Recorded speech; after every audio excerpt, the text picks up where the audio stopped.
The topic is grouping. This complements chapter 3 in the book.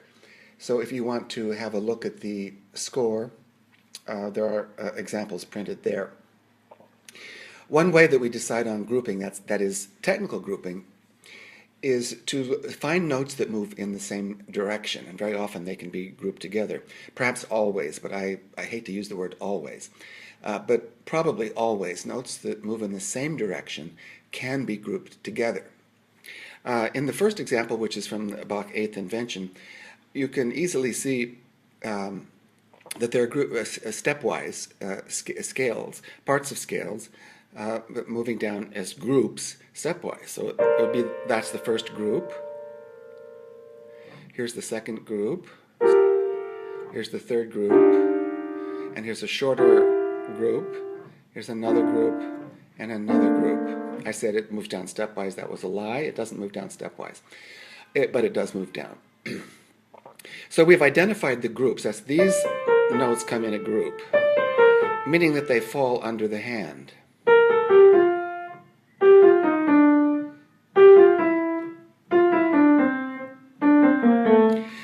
And you say, well, that's obvious. The operative issue always, though, when thinking about groups is not so much how we play the notes that are easily under our hand, but how do we get from one group to the next group? How do we shift, to put it in violin terms? How do we move to another hand position? That's really the crux of piano playing, I think, in a nutshell right there. How do we get from one group of notes to another group of notes efficiently and conveniently? Well, to put it simply, the rule is this. It's the last note of one group that gets us to the first note of the next group. In this particular example, we have this group of notes. The A is the last of that group.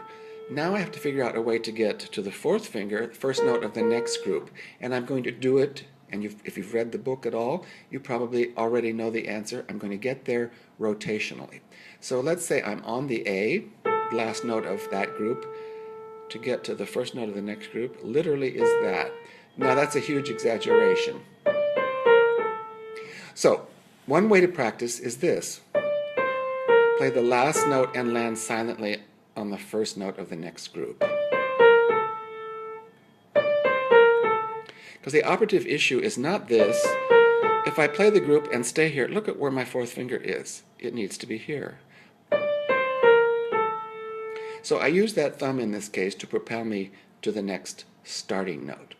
Each first note of each group is a starting place. Not necessarily a musical starting place, not necessarily something we want to hear, but this is how the notes are organized technically under the hand. So the first group is this, thumb, land on 4. Now the second group is this. Oh look, it's thumb again, landing on 4. And now even though I didn't have to move, look at this one again. I'm on the thumb. I didn't have to move, but my weight is now on the fourth finger. That's that one. And again, I didn't have to move. Well, I do. Sorry, I take that back. Second finger takes me to the fourth finger, and I'm landing there. And now I'm on this group. Again, it's fourth finger, lands and plays. So it's literally this.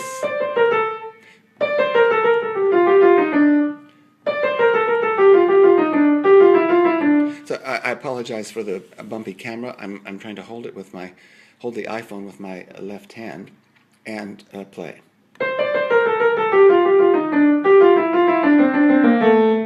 Again.